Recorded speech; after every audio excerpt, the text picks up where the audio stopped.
Good morning. Today is April the 6th of 2026, the first Monday. Is it? Yeah, it is the first Monday. Easter Monday. Yep, Easter Monday. So I actually never knew, like, is it just kind of like a follow-up? Is it like a continued celebration of the resurrection? Continue your festivities of Easter on Monday. That's Because great. Easter's such a big day, yeah. Right. How come we don't really, like, practice that in America, though? You know? Everyone still has work. We should have Easter Sunday and Easter Monday. Well, Easter Monday, you could celebrate by having the day off. Yeah. It's a federal holiday, isn't it? Wait, I don't think so. I think everyone goes back to work on Monday. It's because we're a degenerate society. Speaking of degenerate society, I have some words for you in terms of degeneracy and the topics that we're talking about. Today, we are talking about a very interesting topic, and we had promised last week that we're going to talk about theater, actually. And this is kind of in line with theater and certain labels that people place on other men, for the most part. No, it's not. What do you mean? Done. Wait, what do you mean? Episode's done. I just said, no, it's not, and you have nothing. Time for me to go home, then. Yeah. I mean, we need to fill another hour. Anyway, today we were talking about men, and there are certain labels that are out there in the world that kind of define what a man is. And so we're going to talk about a couple of those and think about what a man really is, as according to the Bible. So that's what we'll talk about on this Easter morning. Easter Monday morning. Easter Monday morning. You are listening to the Dear Church Podcast.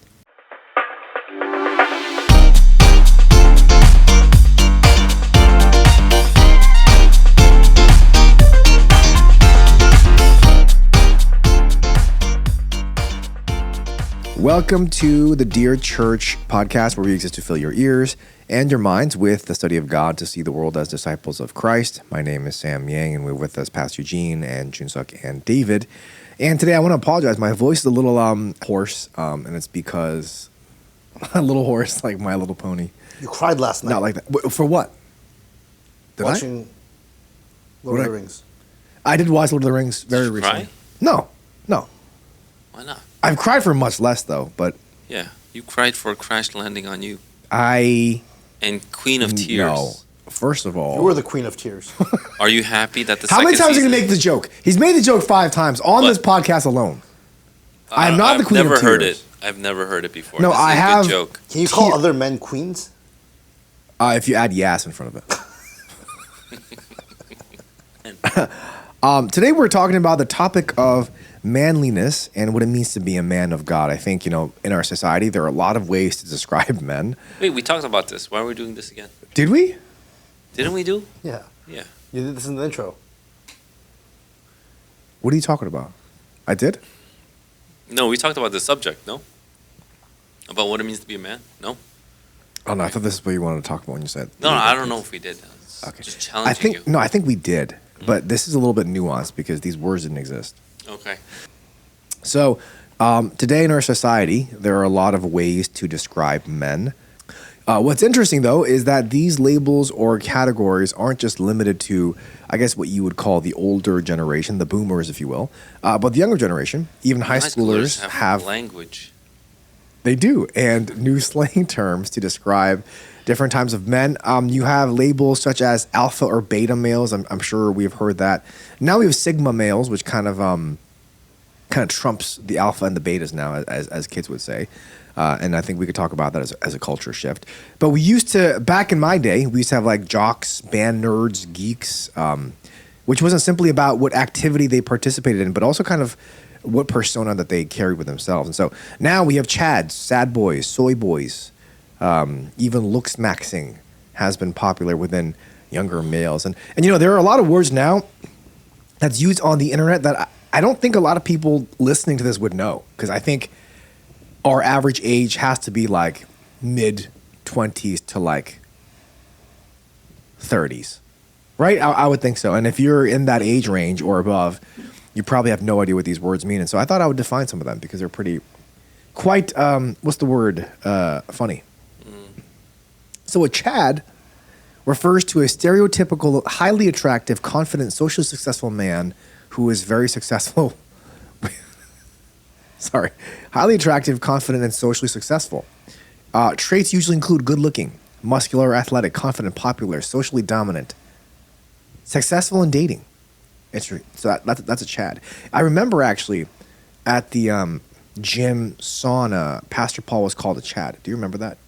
No. He Giga was. Chad. Someone called him a Giga Chad. Someone called him a Giga Chad, which is like an extreme Chad. You were there? I wasn't there, but someone No, he told us. different than that though. A soy boy. So soy boy is an insulting slang term used online for a man who is perceived as weak, overly emotional, very politically progressive, not traditionally masculine, and the term comes from this idea that soy lowers your testosterone, so it means you have high estrogen, pretty much. And there's a lot of other words out there like looks maxing, sigma male, gym bro, red pill guy, edge lord, which is my favorite. He tries to be edgy, controversial, or dark. There's also a digital nomad who works online while traveling. So there's all these different words like crypto bro, iBanker bro, Florida man. These are all words that people use now to kind of like portray what this person is, the persona, right? And so it made me kind of think of actually even a couple years ago, there were some terms that a group of us used to talk about, and we talked about the difference between a dude, a bro, and a guy. There are differences, who is a bro, who is a dude, who is a guy. And I think we love labels. And ultimately what this boils down to is really trying to define what a man is or what a man is supposed to be. And the culture will try to help us to do that, or our friend groups, or even our conversations. And when I think of like the manliest man, it's kind of like Wolverine to me, like this guy that is a lumberjack or something, nice beard, full head of hair, probably hair on his arms, drinks beer after work, no martinis, so James Bond wouldn't really count. So kind of like a Wolverine type of figure, and that's just one iteration of it. And we have this interesting idea of what a man is. So this morning I thought it would be good for us to understand what a man is supposed to be in the words of the Bible, then perhaps even mix in why these different social ideas have come into play. So why did you want to talk about theater kids today, Pastor Eugene? That's it? Yes. Why did I want to talk about it?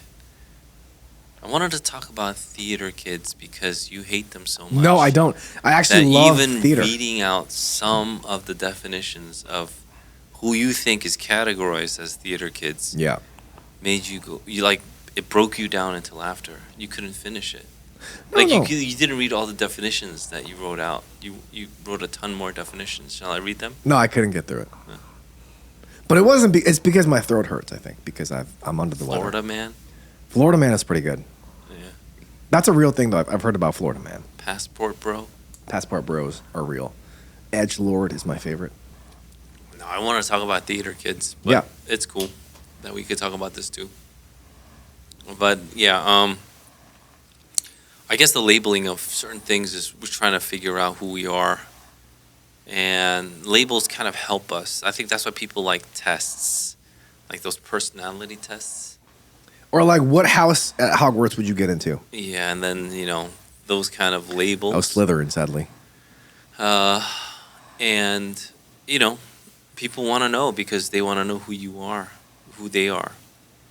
And I guess the answer is pretty simple. Something that we've been saying over and over again is if you want to know the doctrine of man, you got to know the doctrine of God. And once you know the doctrine of God, then doctrine of man comes, and then you get to see what kind of person we are. I think it's not as reductive as, let's say, black and white. Are you an alpha male or are you, a beta male, which is where all these other types of male figures came out. But it's also not, I think it's not that either. So there is an aspect of this man sphere where you are an alpha or a beta. But at the same time, it does get a little more complex. Meaning you could be soy boy or whatever it is. Soy boy. Sad boy. Giga Chad. All these things. Great. And so, you have generations trying to figure that out. In the end, you want to know the doctrine of man, you got to know the doctrine of God. And when you read the Bible, it really does show us what kind of man we are supposed to be and what kind of man we are turning out to be or we turned out to be. And I think you do have a Bible reference for that. I do.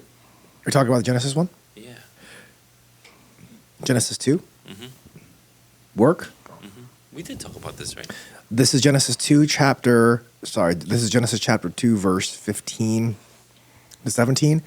The Lord God took the man and put him in the Garden of Eden to work it and keep it. And the Lord God commanded the man, saying, You may surely eat of every tree of the garden, but of the tree of the knowledge of good and evil you shall not eat, for in the day that you eat of it you shall surely die. Yeah, in our previous podcast, we went over a little bit of an exegesis on chapter 2. And more recently, we did an exegesis on chapter 4 with Cain and Abel. Yeah. But when we go back to chapter 2, we'll see what man was supposed to do. It was to work and keep, right? Yeah, Work yeah. and keep can be translated to guard as well. The keep part is called guard. Mm-hmm. And so when we go to, let's say, even Eve's sin of taking a bite of that fruit, Yeah. right? Yeah. What else do we notice then, in light of what we just went over? Connect those two. Adam was there. Adam was there. His job was to work and keep it. Yep. Eve eats the fruit. How is that connected? He didn't stop her. He He didn't didn't protect her. He didn't protect her. Yes, but the question then is, if in chapter 2 he was supposed to work and keep the garden, he was supposed to guard the garden. Yep. How did the serpent get in there? This talking one too. Yeah, there's a talking one. Hello. And he lets the talking serpent talk to Eve. And what's also kind of interesting is when Eve says the word of God incorrectly, he doesn't correct her. He doesn't do anything. No. He's very passive. And so, here is this passive picture of Adam when he was supposed to be anything but. He was supposed to work and guard, which may seem passive, but it's not. It's not. It's active. Work and guard is an active thing that you do. You actively guard something. You don't passively guard something. That doesn't make any sense. And obviously, work is active too. And so that's what you ought to do. I think men, we have a tendency of falling into this category because of our first father, Adam. And because of him, we all have this tendency to be like him when it comes to working and guarding. Instead of being active in our work and guarding and our keeping, we sometimes might want to be passive and sometimes want to just let things go. Or sometimes we're like, this is just too much trouble. I don't want to, deal with it. Maybe it's subconscious. Maybe it is consciously done. But either way, that happens. That's the point. So I think with that too, there seems to be oftentimes some misunderstandings in the sense of, I don't know if we have the discernment to know when to have confrontation, to have discomfort versus when not to. I think there's one extreme where, like you said, we're extremely passive and we never confront anything, even sin or problems. We don't. On the other hand, we want to avoid that, so we overreact by confronting every single thing and not showing grace at all. And so what's funny is, these days, what I've noticed is there is this gap between the older generation and men of the older generation versus men of a younger generation, in which the men of the older will always say that the younger are more sensitive. The men of the younger would always say the older are coarse and offensive or even violent even. So how do we kind of correctly discern then when we are to have, discomfort, when we are to have this type of confrontation? How do we discern that correctly? I mean, that's what the whole Bible's about, to be honest. And then so we continue on in this path of understanding what it means to be a man. And people have written books. Yeah. Be a there man. Are studies that are done. Yeah. There are men's groups that happen. And I think in the end, being a man is so important that there is like vernacular that even the Bible uses that's physical. The physical characteristics of this vernacular belong to men. So when God confronts Job, Yep. he says, "Gird up your loins like a man." You wouldn't say that to a woman. And so, women wouldn't be able to receive that statement. Mm-hmm. So you need to brace yourself like a man. That's what it means. Brace yourself like a man. Gird up your loins. And so those are things that we see in the Bible that are specifically pointed at men. And so men should be the ones that are able to, brace ourselves, to be able to take the hit. Those are all characteristics of men. Unfortunately, we don't have time to go into the whole, I think, plethora of these attacks against men. We could call it, machismo or toxic masculinity or all this other stuff. It's just, what should a man be? And if you want to label certain characteristics, whatever else you want, we'll just say, you could label it. But what we want to go for is a biblical understanding of what a man is. Let's say a man will work and guard what has been entrusted to him. Yeah. Namely his family, or if he's a leader of a community, of a church, if he's a pastor or an elder, of an organization, if he's a leader of that organization, to be able to lead that correctly. And now all this other things have tried to convolute that understanding. So men now just, they've taken that backseat. And look, we don't know what transpired from chapter 2 to chapter 3 in the relationship between Adam and Eve. Maybe there are some little details in there. But the point is, it matters not. It matters not because in the end, you didn't do what you have been commanded to do by God. And this is still, I believe, active because the commands that God gives us, they're good. And so we ought to still do these things. That means men still ought to keep and guard, work and keep. Men still ought to do these things. And yes, Jesus rose again from the dead. It's Easter Monday. And he has fulfilled all the promises. He has completed the law. He is the fulfillment of the law, I should say. And yes, men still need to be men. It doesn't abolish what men need to do. And I think that is, that progressivism slowly sliding into the church where we think like, oh, now, women can take some of this burden from us. Why can't we share the burden? Because women have their own burdens to carry. Yeah. Men have their own burdens to carry. Men ought to do what they ought to do. Women ought to do what they ought to do. And obviously, we help each other in those burdens, but it ultimately falls on one party. So, if your family falls apart, obviously some blame will go to your wife, but primarily it'll be on you because ultimately that was your responsibility, things like that. So I guess the question that would come from that is, in the modern day era, right? We don't have land. Well, I mean, some of us do, but we don't really tend or work or guard anything in the sense of like our own property. What does this look like today? And I think this kind of goes into the confusion of what a man is supposed to be. And perhaps that's why, that's one of the reasons why so many men tend to, I guess, shy away from this command. And like you said, it's all about equality. Men and women should share the same responsibility, that kind of thing. But what does it look like in the modern day for you to work and to keep? Like, what does that even look like? Yeah, you have your responsibilities that are given to you. And I think it should be taught at a young age. But if at a young age, for whatever reason, you weren't taught that, it doesn't mean that you don't have to do it anymore. The responsibility still is there, whether you're taught it or not.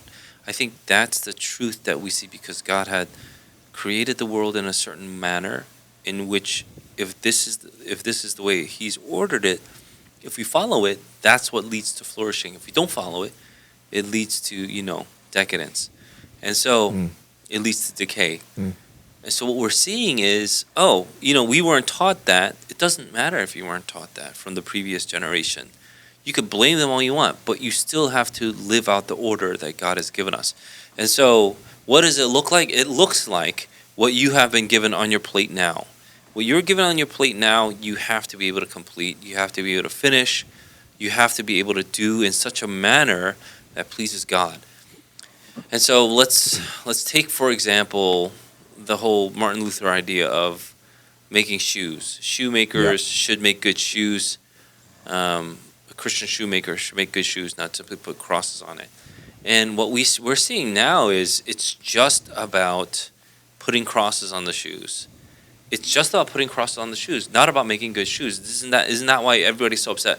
I'm not just talking about Christians. Christians, yes, but also non-Christians, yes. So instead of making good movies, it's all about signaling, virtue signaling. It's about making sure that we have this, diversity that is, shared. This is about the world, things like that. And this is about representing the world now. But you've forgotten that in a story, it's about telling a good story. It's not about making sure that there is, one person of color, one woman, one person that's transsexual, whatever it is. Yeah. That's not the point. The point is you tell a good story. And we've lost that in our whole, signaling of this virtue. Look at us, we have this virtue. That's why you should watch the movie. If you don't watch the movie, that means you're lacking in virtue because I've signaled to you that I have virtue. It's the same thing with Christians. On the other side, if you just keep on stamping crosses on the shoes, and the shoes, when you wear them, just falls apart. You want to make good shoes. Whether you put a cross or not, you make good shoes. That makes you a good Christian because what you are doing is you're glorifying God with it. And I think that's where we see the difference, to be honest. Where we see the difference is God is showing people you have to be good at the task that you're given. Excuse me. And if you're a man, you need to be a good man. And so that's what you ought to do. You can't just virtue and then, signal and think that that makes you a good man. No, you need to be a good man. You need to do the things that make you a good man. And this is why, the whole term soy boy is out there too. It's because, you are virtue signaling that you have all these liberal, feminist qualities about you. And you're trying to share with people that, look at me, I have this good virtue and I'm available, I'm attractive in this sense. But then people on the right will just call you a soy boy. So I think that's where it comes from, this idea of like soy boy or white knight or whatever it might be. It's this idea that, hey, I am going to guard and I am going to protect women and their rights. And so that's why, like, even in that definition, it's oftentimes it can be progressive politically. And so I think that's why that exists. Soy boys and white knights exist because they think that what they're doing is protecting and guarding, perhaps not according to what they believe scripture says, but because they think that's the right thing to do. Yeah, to protect and to guard. I believe you could have twisted what Adam did as well to say that he was letting Eve live out her truth. Right. And so he's not going to tell her what to do. Right.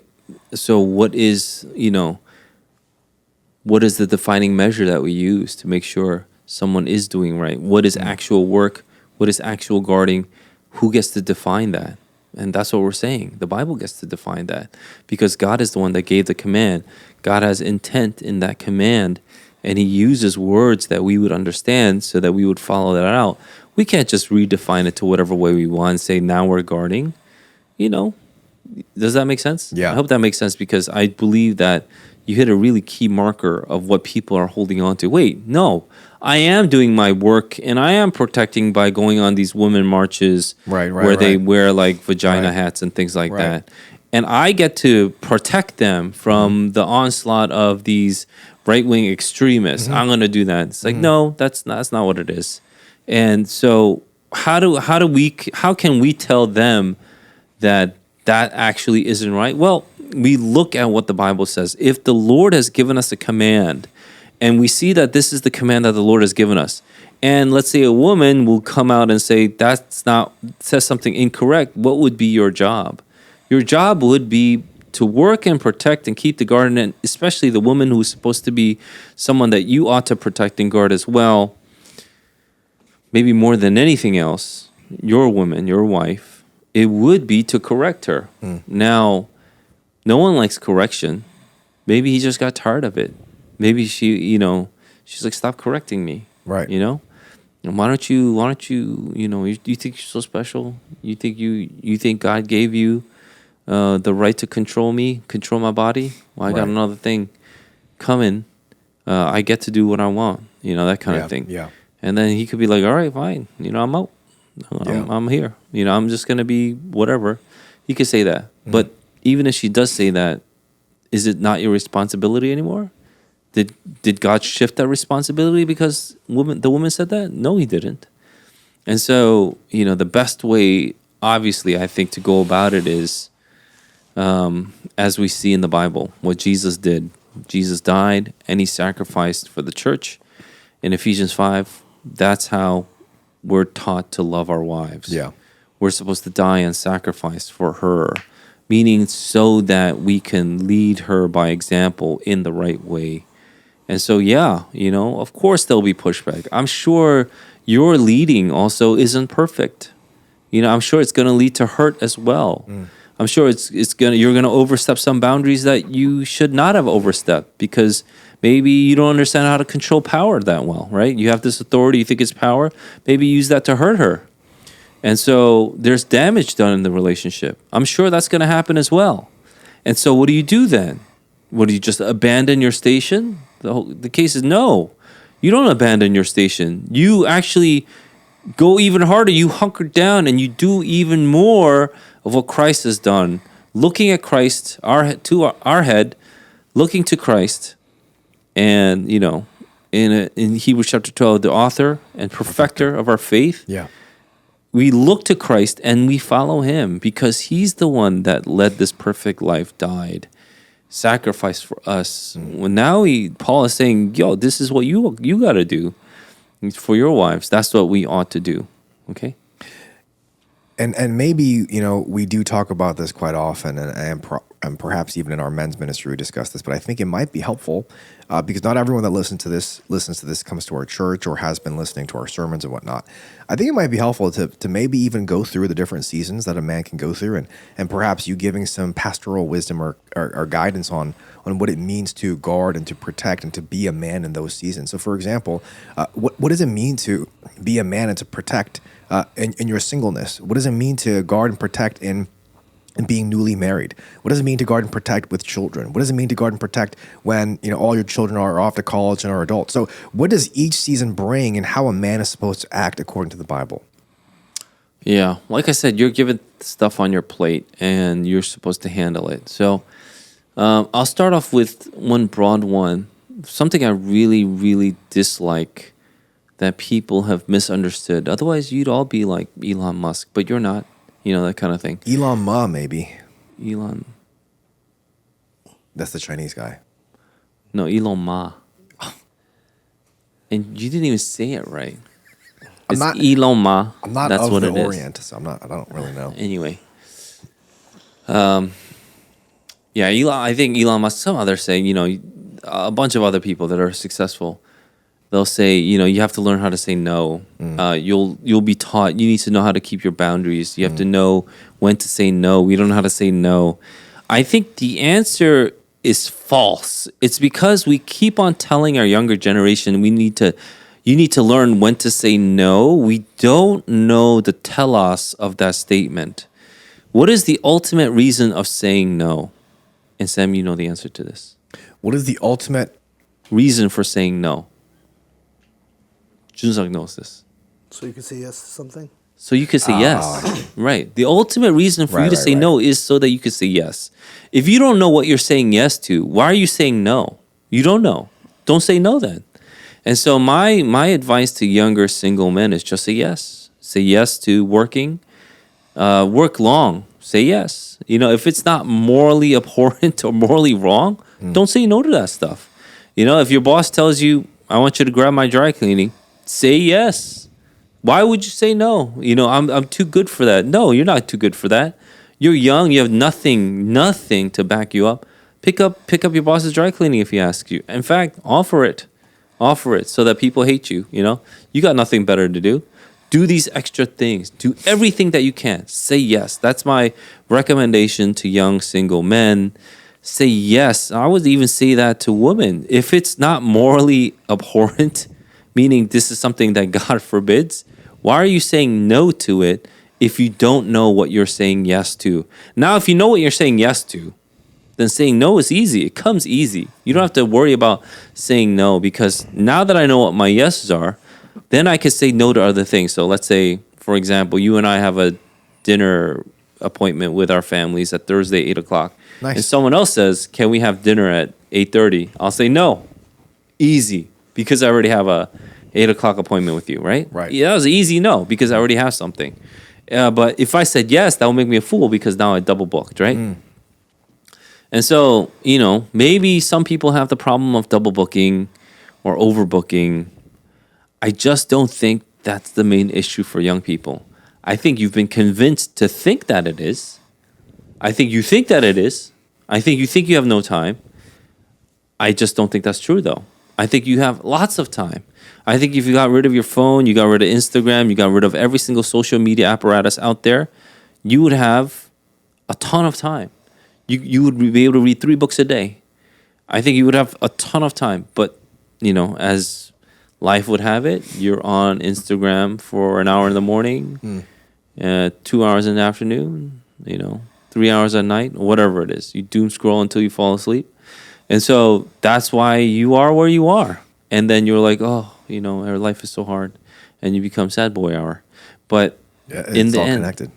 in the end, in the end, what you want to do is you want to say yes to everything until you find what you're really saying yes to. Saying yes opens opportunity. It opens doors. It gives you ability because now you're going to learn stuff. Even if you don't think that you're capable, you say, I don't think I have the qualifications for this, but I'm saying yes to it. That's different from saying no, right? So I'll give you an example of when I was younger, when I was around 23 or 24, someone asked me to take in network security. And before that, I had no idea what network security was. This is 22? I forget what it was. But I had no idea what network security was. I mean, I messed around with computers, and I was building computers back in M&T Bank. I don't know if you guys know what that is. Now HSBC took over, and it was HSBC, but I was just building computers, just cloning them, just like a machine for people to use. So I was in the IT room doing this, and when eventually someone said, "I'll pick you up and." Maybe you could go into network security. I had no idea what it was. But if I said no to that because I'm comfortable doing cloning computers, I would have just been at that low-end cloning job all day, just building computers. And if someone has a problem, calls me, I'll go, oh, yeah, you know how to fix that problem with your computer? You press the power button and then wait 3 seconds and then press the power button again, and that should work. And, 90% of the time it worked. And so, I would have been doing that all day. Network security got me into building the current DMZ for HSBC in 40th and 5th. There's a huge building in HSBC. That's where they wanted to headquarter at the time.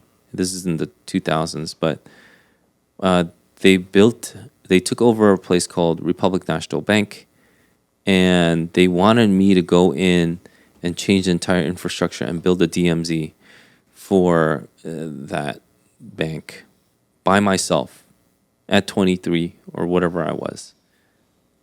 And that current infrastructure that they have today still is the one that I built for that entire bank. And that's connected to all the banks in the world. That's because I said yes. I had no idea what I was doing, by the way. I had no idea what I was doing. I had to get so much help. And I had to have the VP right next to me all the time. So the VP had to fly down from Buffalo every other week to make sure that people from R&B would listen. And so here's this 23-year-old punk kid changing up all the servers and things like that. I didn't know anything about network security, but I said yes to the opportunity. The opportunity presented itself. You say yes and you rise to the occasion. That's my point. There are going to be opportunities that people are going to give you. Say yes to it, okay? That will form you into a man. That if you are eager to do something, let's say in a particular field, let's say then, I'm going to move on if that's okay. Yeah. Let's say you're eager to do something in a particular field. Let's say you want to go into, I don't know, acting. Oh. Whatever it is. Because we're on Theater Kids. You want to go into acting, but not really. We're not really on Theater Kids, but we're pseudo. You would place yourself in a position where you would be closest to all the opportunities of acting. Does that make sense? Yeah, yeah. And so when the opportunity comes, you take it, and then you do the best you can. You might make it, you might not make it. I don't know. Each person has his own story, right? I know of John Krasinski's story, and so he was waiting in New York, I think. I think most of their stories are like that, where they don't succeed at first. Yeah, and They're hated at so first. I remember he did a pilot for this other comedy thing. It was like a sitcom. He did this pilot, and I saw it. It was not funny. It had all these famous people. All these famous people were in it, and he was one of the characters there. He was a goofball, and so he would be like tripping on stuff. He would have all this like really slapstick comedy going. That he was that character. Yeah. And that pilot failed. And, he tells the story, I think, in a lot of his interviews, but he was about to, maybe even call it quits. His parents encouraged him or something. But he didn't. And then he landed the job as Jim Halpert in The Office. And now he directs his own movies. I think he directed Silent, what is that? Silent something? It's the movie where they can't talk or the aliens Yeah. get them, right? Yeah. Silent Place. Silent Place. Silent Place? Yeah. Isn't it Quiet Place? Quiet Place. Quiet Place. That's it. That's it. Silent Location. Silent Hill is, I think, a horror movie. But I think so, yeah. yeah, Quiet Place. He started it. He's very successful now. He's in like Jack Ryan in the Yeah. Amazon series. But those are things that you see. Those people that are successful were only successful because they said yes.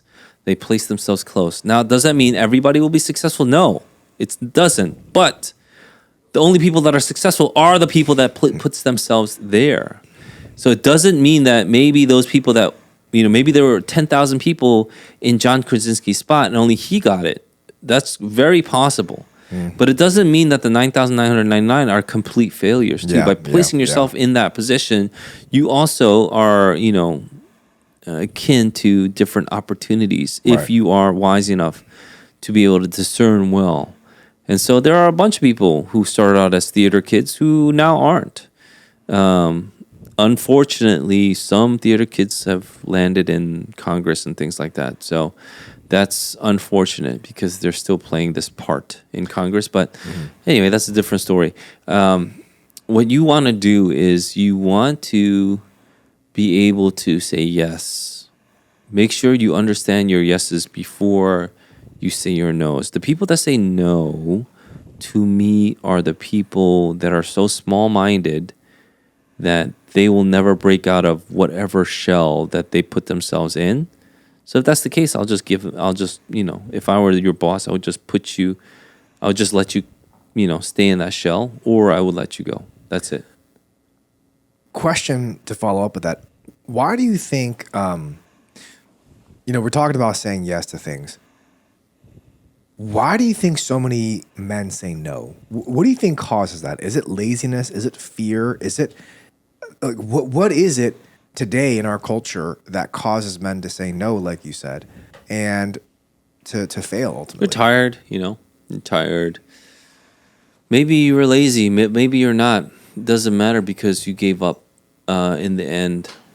Maybe you weren't tired. Maybe you really worked hard until you bled and sweat and tears. Everything came out. But you gave up. That's the point. Once you give up, it's done. And so once you give up, zero opportunities. It doesn't come. It's like that little boy dreaming that one day someone might just drive up next to him and hand him over keys to a new Porsche saying, "Hey kid, you could keep this." That's never going to happen. Yeah. But you just dream that. You're wasting your time, right? And so You think people expect handouts now versus maybe they didn't before? I think that's why people are so upset, to be honest. We've raised a whole generation of theater kids where we said you should expect the government to give you stuff. Once the government gives, you can never take it away, right? And so you get used to it. If you're used to, let's say, a certain handout, the stimmies.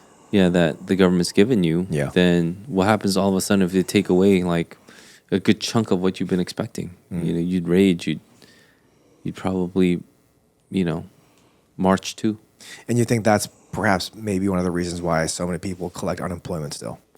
Oh yeah, unemployment. There's so much abuse with that. Oh yeah, for sure.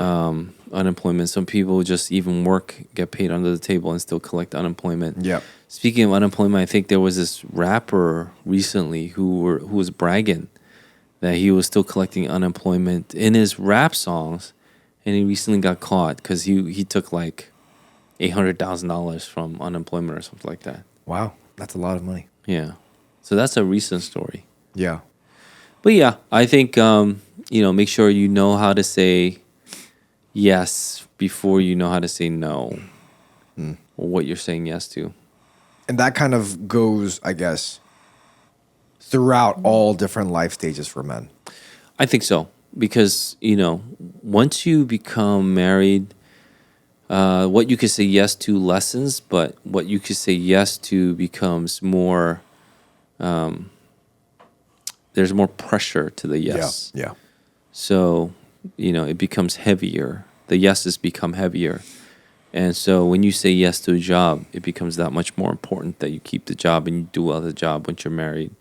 Hence, why, let's say, even insurance rates go down for men who are married. And I think it's marriage, and then once you pass like 25 or something like that, your insurance rates go down. But, when you're not married and you're under 25, you drive like 1,000,000 miles an hour, you don't care, right? Not me. Yeah. I think, for you, ever since you were little, you drove like under the speed limit. No, like at the speed limit. Yeah, if it was like 55, it'd be like, your speedometer would be like 54, 55, 54, 55.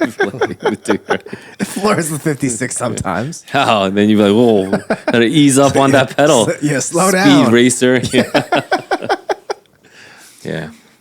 But I guess, to continue on our conversation about what it means to be a man, I think one great practical, I guess, advice that you just gave is saying yes. Saying yes to the opportunities that we have. And whereas, a lot of people say no, like you said, perhaps it's due to laziness or perhaps we've tried over and over and over again and yet we've failed. The point is don't give up and say yes. And that's what defines a man as we see in the Bible as well. Is there anything else for our generation to take away in the sense of like, okay, in the world today, do this, act like this, and this is how you can live out how a Bible defines a man to live out? What are I some think ways that we can one do of the that? things that you can infer from that Job passage is men should be able to take a punch, physically and spiritually. What if you got a weak chin? Like that's just genetic. I'm not saying me. I'm just saying like. I think you. Also, what if you got a thin neck? Because that leads to concussions very easily. Well, I mean, don't lean into the punch. No, not I'm something I would dodging it, but recommend. then he got me. He sucker punched You me. dodged by leaning into his punch, But which you're is supposed not really dodging. In certain boxing, you go into the jab to go, to dodge the jab, but then you went into a little slow and you got jabbed and then you blacked out. Like, and then you woke up with a bloody nose. This is, of course, all hypothetical. I've never blacked out. Yeah. Like, that's that's a scary thought. Like getting punched and then you're just out. Yeah, you got to be able to take a punch, and you got to be able to do that metaphorically. Yeah. Even if you can't do it physically. I think physically is just as important. And speaking of physical, you should be able to lift weights or be strong or be fast. What about calisthenics though? About the calisthenics? Whatever it is. If it's like calisthenics, be really good at it. If it's lifting weights, be really good at it. If it's running, you should be able to do some sort of physical feat well. I'm going for tone. If you're a man. Yeah. What if your hands hurt? If your hands hurt? Lifting. From lifting?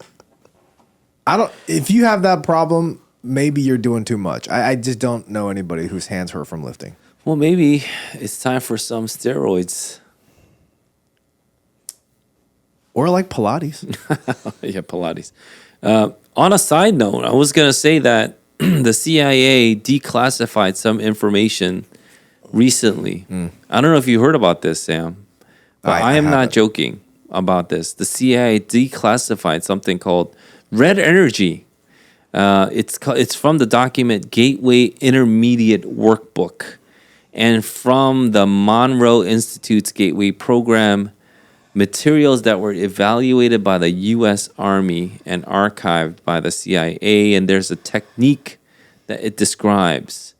And the heading is to charge the body for great speed and strength.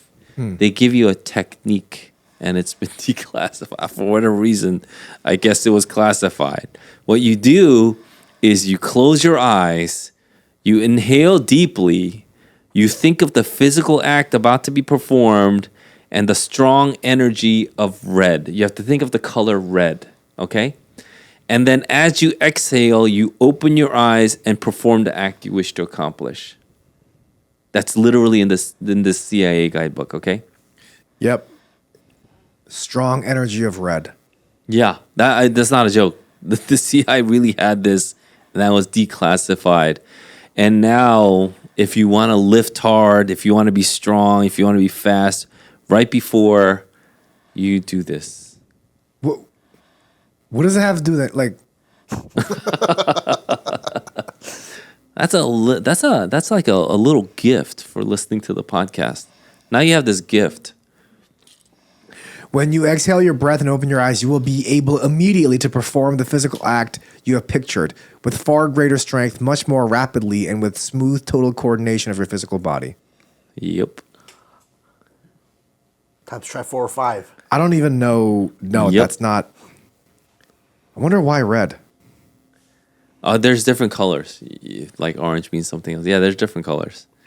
Yeah. And like blue is nerves, orange is muscle, red is like, yeah, there's all these code. There's the colors have this code that the CIA figured out. Anyway, that's beside the point. The point is there is merit to physical strength for a man and even a woman. I think a woman should be strong. But, since we're talking about men, there is merit to men being strong. I do think that, if you are almost 50 and you're able to drive the ball 300 yards off the tee, that is something nice. Okay? Isn't that technique though? That's technique. Like there's some strength. light people that could do that. Yeah. And then there's some strong people that could do that.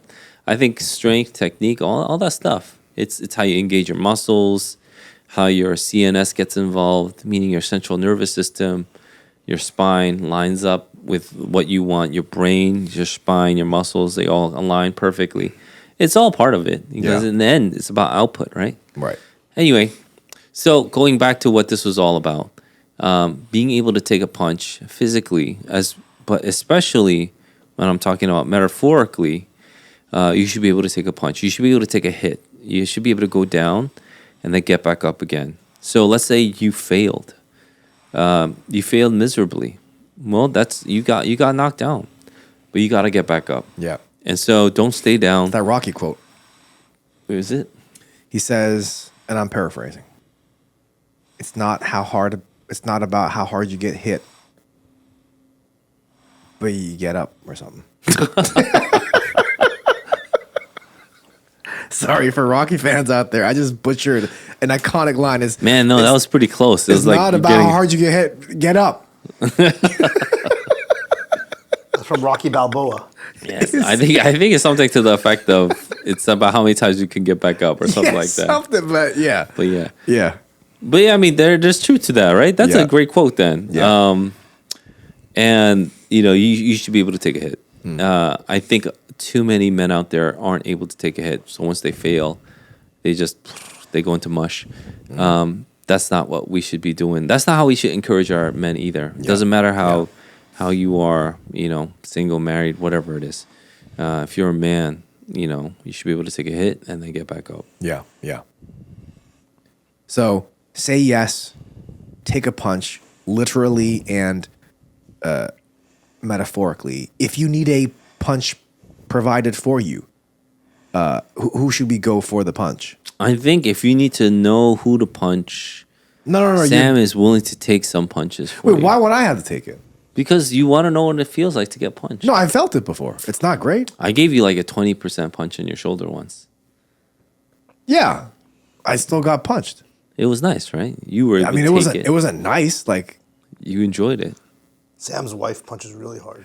she punches. so hard. Yeah. All right. Number 3? Yes. If we're going down the list. All right. Yep. Number 3, since I'm just talking off the cuff here, it is cuffing season. No, it's not. That's fall, I think. Yeah, that is Dolly, fall. when is it?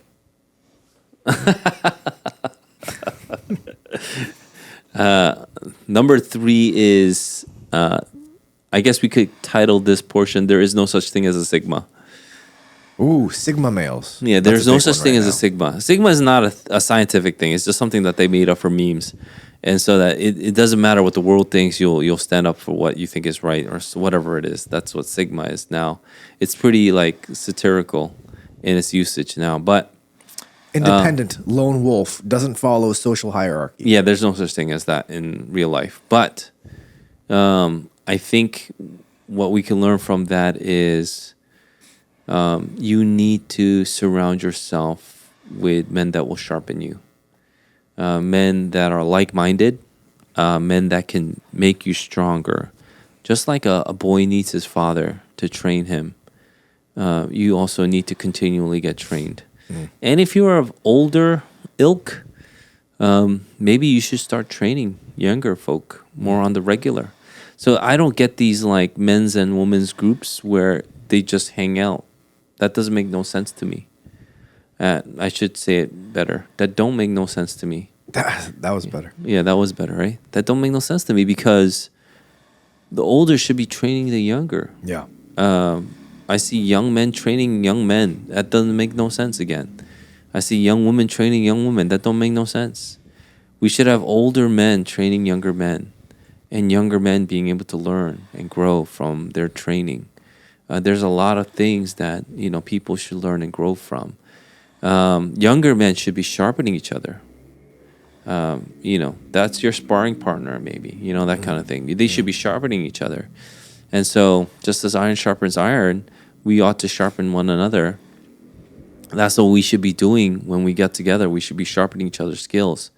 Physically, yes, but most importantly, spiritually. Yeah. Yeah. And so, I'm afraid that a lot of our men's and women's groups are just there to make us feel good or to cater to, I don't know, this need that we have for some kind of pseudo camaraderie. So we make up some environment so we just all, again, play this part. I don't think that's very beneficial. I do think that men should be people that continue to get sharpened until you die. Make that, the sword that you carry something that people fear. If you were to ever wield it. Yeah. I think that's what it is. And, I still think that in the end, wisdom conquers all. So you really want wisdom. So that's me personally. I think wisdom conquers all. So you really want to be wise and you really want to be good with how you speak and how you carry yourself. And you want that discernment to be at a next level for your age, especially. So there's that. But, you should be sharpening each other. I'm afraid that that's not what people do now. More people just want their ego stroked or... Oh, yeah, for sure. They just want to be comfortable, relaxed in a safe space. Now we even use the word safe space to describe old spaces where just men were. So people would say things like, "Oh, men used to have these safe spaces, but we've invaded them, and we've knocked down these colonial blah, and then just spew this garbage." I don't think they would have called it a safe space. I don't think cigar rooms back in the boys' club. when the world was black and white, they would have called it a safe space. I think they challenged each other there. I think they grew. I think they used that to really benefit each other. I think of the group that C.S. Lewis and Tolkien was part of and all that stuff, right? And so they would challenge each other. The White Horse Inn, right? Yeah. And then they would, even C.S. Lewis would convert to Christianity. Much to Tolkien's chagrin, he was not a Catholic, though. He became Protestant. And so C.S. Lewis, Clive. one of the more influential Christian writers of our modern generation. Yeah. He was a part of that group where they would talk and, sharpen one another. But I guess on the topic of sharpening one another, I think oftentimes what we'll see today is men sharpen other men, but not in always the most beneficial beneficial ways. For example, like dudes will push each other to be really good at video games, but they won't push each other to be better men. I think we don't oftentimes know what we should be pushing. Like we don't have a priority on what we should be pushing each other for. Well, I mean, I don't hate on video games. I used to I be know. a I gamer. love it. I'm a huge video gamer. I love You're video like games. you're like the anti-gamer. No, I love games. I love every single game. Not every single one. I mean, play games all the time. All right. Like, we don't have to get too much into it, Candy but Crush. you can't be bad at a game and call yourself a gamer, right? You got to be good at games. I'm good at certain games. All right, David. What's he good at? Yeah, David knows. Not Maple Story. Wait, Maple Story is not a game. It's more of like that's not. You were bad at this idle game that you don't do anything in. Yeah, there was a game that you just have to leave on, and he was last place from the beginning.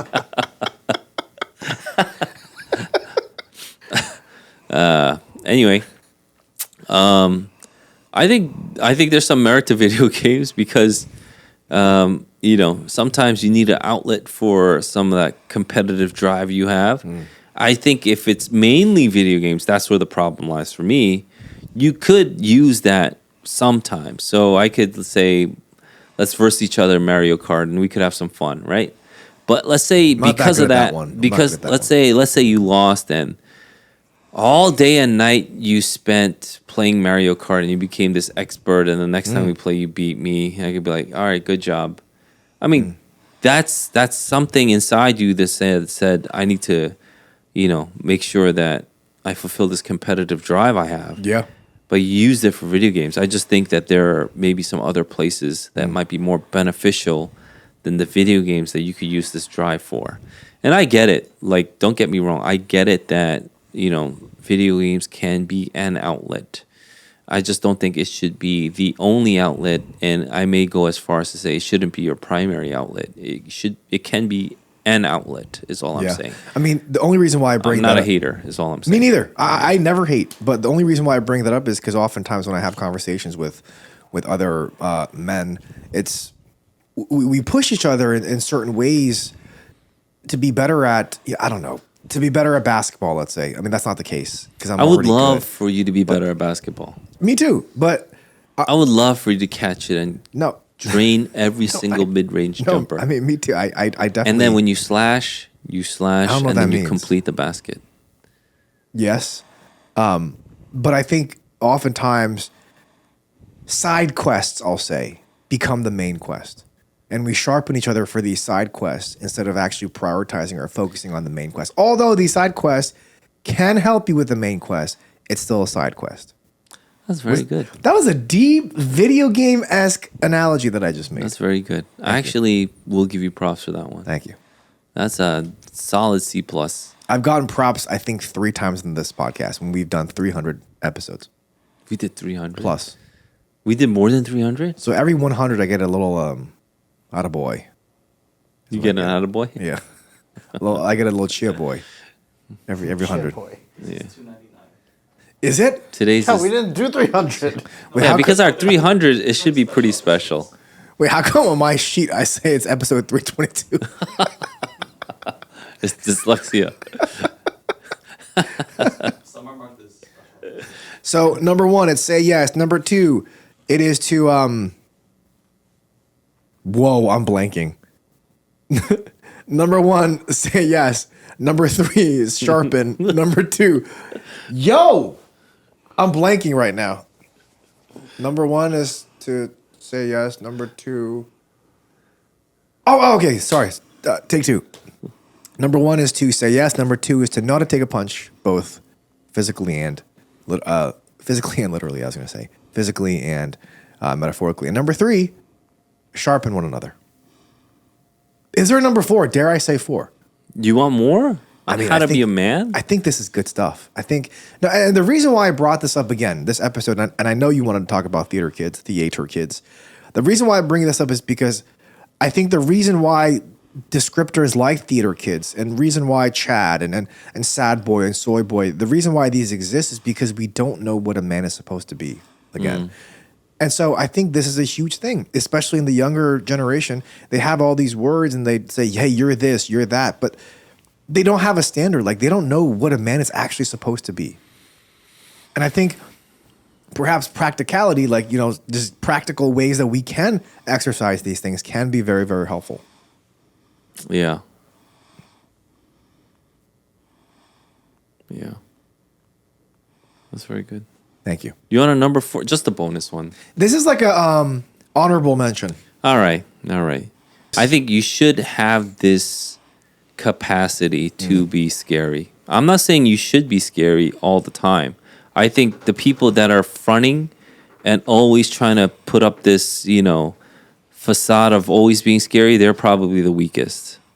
But the people that are calm and collected, the people that can be scary, that know how to hold it back, those are the people that are probably the most respectable, but probably the most scary because they know that they don't need to put up a front to scare anybody or, to deter anybody.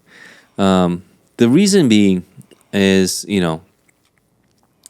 that we should be able to be so strong that we are able to protect. We are able to guard. You are able to work and produce. You should be able to lift heavy. Like if there's rock in your way, you should be able to take that rock and move it so that you continue to plow the ground and sow the seeds and continue to farm and, work, that kind of thing. Yeah. You can't do that if you're weak. Yeah. I think there should be an element of a scariness in your system if you're a man.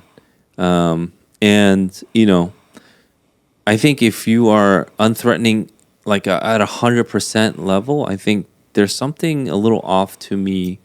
Again, this is bonus about that.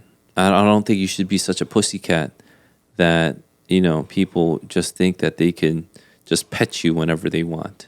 You should be unpettable. That's true. Yeah. Anyway, I think people have used this and used different vernacular.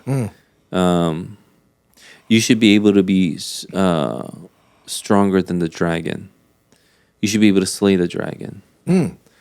There's this whole story about the myths that we grew up reading, especially in the Western world, where the knight has to go and slay the dragon to save the princess. There's always a dragon before the princess. Apparently, a lot of men just want the princess without slaying the dragon. And then when they get the princess, they take advantage of her. They don't think that she's good enough. They don't appreciate her. Yeah, you didn't slay the dragon, bro. You didn't think she was worth it. There is something to you exercising sometimes that scariness and that ferocity that a man should have. And I'm not saying you should exercise that on the regular. I'm just saying you should be able to if need be. And I get it. We live in such quiet times that these pacifists think that they can survive. I am just not a pacifist. And so I do believe that if the time comes, can your wife depend on you for physical protection? I think the answer should be, oh yeah. Yeah. Oh yeah, that kind of thing. Yeah. Not like, yeah, I think he can. It should be like, oh yeah, he can. And that's what I want every wife to be able to say about their husbands. I was like, oh yeah. He would, he would lose everything to defend me. Even if, he would be torn up and shredded, he'd still be fighting. He'd get up again and again and again to defend his family, to defend his kids. Right. That's what I mean by scary. They'd be like, that's one guy you don't want to mess with. Yeah. Because if so this is what I really want to get at. If you know what you need to protect, you can be scary. And so that can obviously get twisted. So we could go into this a little bit. That can obviously get twisted where it's something narcissistic, egotistical that you want to protect. You want to protect your own pride, your own glory, that kind of thing. And people can be scary that way. They can be. But we call those people villains, okay? The heroes are the ones that are scary and can protect the people that they love. Something outside of themselves. Those are the heroes. And they all obviously emulate and point to the Messiah. The ultimate Messiah is, because they're all Messiah figures, the ultimate Messiah is Jesus Christ, who did come and die for us on the cross. And, his power was scary. His words shut people up.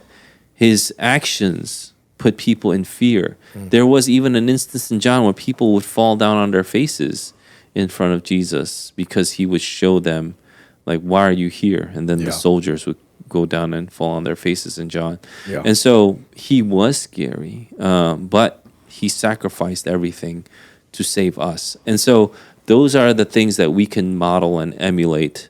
And like I said, you can be scary for nefarious purposes and egotistical or narcissistic means of viewing the world, I should say. And you could be scary that because you want to protect your own image, but again, that makes you the villain, not the hero. Do you know who Dr. Nefario is? No. He's What's Dr. Nefario? he's Gru's. Yeah, that's the old wrinkly dude in Despicable Me. Despicable. That's one of my favorite dudes, Dr. Nefario. It's a great name Okay. because you said nefarious. Are you serious? David. David just face planted into his arms. So the thing is, I think that's one part of the podcast that people don't understand is as you're speaking, I've never heard this before, right? And so as you're speaking, I have to think of how to respond. And sometimes I get stuck on certain words. Like when you said Dr. Nefarious, when you said nefarious, I just kept on thinking of Dr. Nefario, and I just could not keep him out of my mind. Yeah. Speaking of villains, who's your favorite villain, do you think? I'm just kind of spitballing here. Heath Ledger. Joker is your favorite villain? Actually, he's your favorite villain? Of all time? Can I just ask you an interesting question? Who's your favorite character in any movie, story, whatever, of all time? And who's your favorite villain in any story, whatever, of all time? Dr. Nefario. Dr. Nefario is not your favorite villain of So all if you time. were to play a part in a movie, Well, I don't think or I could voice an actor in a cartoon or an animation, like you would pick Dr. Nefario? No, I wouldn't. I just personally... Chuzak would? No, I don't think we could play these roles, but who's your favorite of all time? I'm going to guess, is it like, okay, I'm going to guess that your favorite character is Superman and your favorite villain is Homelander. Who are like the same person except one's evil. What's Superman's evil, like? Bizarro. Bizarro, that's it. That's funny. Wait, so who's your... I don't think it's Superman. Really? Maybe. I'm not sure. Do you know what mine is? It's Batman. No, it's not. actually, Spider-Man. No, you know who I actually really love, and this love was rekindled? I love Gandalf. Gandalf. Rachel McAdams. Yo, don't say that. My wife listens to this podcast. My wife listens to this. On a side note, I did hear something where a woman tries to explain all men with two things. And she said, men can be categorized very easily because they're very simple. And you just need to do two things. They are either a superhero, one of the superheroes, so either Superman, Batman, or Spider-Man, and they're a hobby, like a sport. So someone like Chris Hemsworth, I think she said it in their video. Chris Hemsworth is Superman, and the sport is surfing. And that's how you explain that. So you would be Spider-Man, Wait, why would I be Spider-Man? I don't even like and Spider-Man. your sport would probably Basketball. I don't think so. be... Yeah, I don't think so. It's not basketball. I think it's like cricket or something. Wait, cricket is the #1 sport in India, so thank you. Oh, yeah, the shuffle thing. The What's the shuffle thing? ice shuffle thing in the sport. Curling is a Curling. huge sport in Norway. Yeah, so I yeah. thank you for that. So maybe Spider-Man and curling. That's you. David David, I can tell you right now. David would be Batman. No, his favorite superhero is Robin. No, it's one of the three: Superman, Batman, or Spider-Man. It's one of the three. You can't just randomly. It's Elastigirl. So David would be Batman, and his sport would be pool.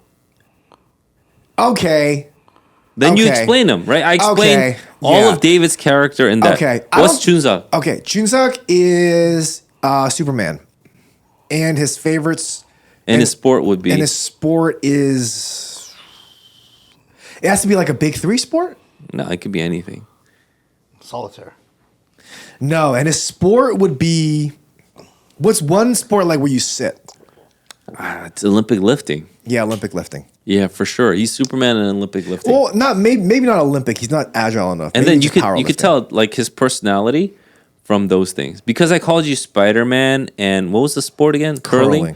You could kind of tell what kind of person you are. But also, Chunsook also like listens to like Pink and like. I'm not saying this is comprehensive. Yeah, so he's been listening to some. So he's been listening to some stuff. I can tell you right now. John Mayer. When you get into his car and he hurriedly turns his radio off because he knows he's on John Mayer radio or something. You're like, yo, what are you on? Why are you listening to this? Maybe he wants to be Batman, but he's not. What is he against? Superman? Yeah. Wait, why am I Spider-Man? I want to be Batman. No, you're like a Tom Holland looking dude. Short, skinny guy. Thin white boy. Yeah, you could tell us what you think about these guys too. No, that's interesting. Anyway, that's nothing. That's nowhere nothing. It's a little fun tidbit at the end. Yeah. Well, I hope you have fun with the bonus. That was a great bonus. I think, and I think all of it kind of points to something. And I think these are things that our young men need to hear, and even our older men need to hear. Maybe extra loud volume. So let's recap. Okay, number one. Oh, you want me to recap? Yeah. Okay, number one is to. Because this was really for you. Every podcast is for Sam. Number one is say yes. Don't say no. The reason why you say no is because you're saying Don't yes explain to it. something Just else. yeah. Okay, don't explain it. You have to listen Number to one. the podcast. Yeah. Number one, say yes. Number two, take a punch. Number three, sharpen. And the honorable mention is be as scary as possible. Oh yeah. And I'll just develop on that just so that you don't forget. It's so that you could sacrifice. Yep. The ultimate point is sacrifice. Yep. The whole point is to be like Christ. Yeah, you should be able to sacrifice. Yeah. I think this is a fun podcast for me. Again, every podcast is for you. No, it's not. No, there's some that weren't. Like Reformation. Thank you for that, Pastor Eugene. And I had one question today, one Q&A that actually came in because what? The question is, in the Westminster Shorter Catechism, in question 9, this is what we see. What is the work of creation? The answer is the work of creation is God's making all things of nothing by the word of his power in the space of 6 days, and all very good. Why word of his power? Why not power of his word? Why this flip? Why the flippage? It's a real question. Yeah, no. Real question. Why word of his power, not power of his word? Because you would expect power of his word. But that's not what we got. The Westminster Divine said word of his power. So why? Why the flippage? The power of his word means that there's power in the word. Yep. The word of his power is seated in his authority. So the word comes from his power, Yeah. the source. Yeah, it talks about this divine omnipotent authority and power and energy. Yeah, and it's by which our universe is upheld. Yeah. Even if it were to, move like a micro, millimeter or what it is, Yeah. our world would not be able to sustain itself. God sustains it all. Right. Yeah. Thank you. That was a true Q&A. Okay. Yeah. Meaning like it was a quick question, quick answer. Yeah, you don't Bada invert bing, the bada two. boom. Yes, the word of his power. Word of his power. Thank you for that, Pastor Eugene. Any thoughts, David? That was for you. This podcast. You knew the answer to that. Why didn't you answer it? I didn't know the answer to that. I just didn't Yeah, even you actually. did. I didn't even think about it, to be honest with you. I just asked it. Okay. Thank you, Pastor Gene. And we thank you for listening to this episode of the Dear Church podcast. We hope and pray that this has been a blessing in your ears. Fight the good fight, finish the race, keep the faith. Peace.